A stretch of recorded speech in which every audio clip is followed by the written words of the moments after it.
परस्मात् सर्वस्मादपि च परयोर्मुक्तिकरयोः नखश्रीभिर्ज्योत्स्ना कलिततुलयोस्ताम्रतलयोः निलीये कामाक्ष्या निगमनुतयोर्नाकिनतयोः निरस्तप्रोन्मीलन्नलिनमदयोरेव पदयोः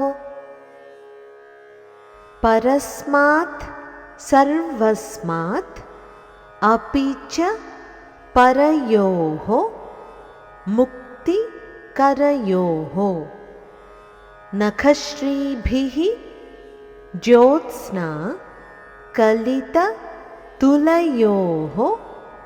ताम्रतलयोः निलीये कामाक्ष्या निगमनुतयोः नाकिनतयोः निरस्तप्रोन्मीलन् नलिनमदयोः एव పదయోః. దేవతలందరికంటే సమస్త లోకముల కంటే అత్యంత శ్రేష్టమైనవి, భక్తులకు మోక్షాన్ని ఇచ్చేవి అయిన కామాక్షీదేవి పాదములను నేను ఆశ్రయిస్తున్నాను.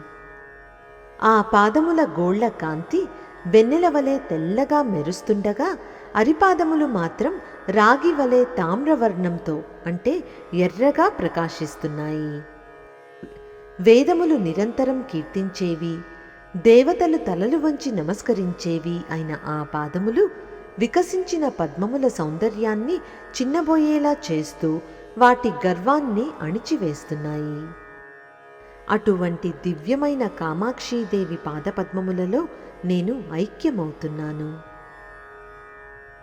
ఇప్పుడు మరొక్కసారి శ్లోకాన్ని చదువుకుందాం. परस्मात् सर्वस्मादपि च परयोर्मुक्तिकरयोः नखश्रीभिर्ज्योत्स्ना कलिततुलयोस्ताम्रतलयोः निलीये कामाक्ष्या निगमनुतयोर्नाकिनतयोः निरस्तप्रोन्मीलन्नलिनमदयोरेव पदयोः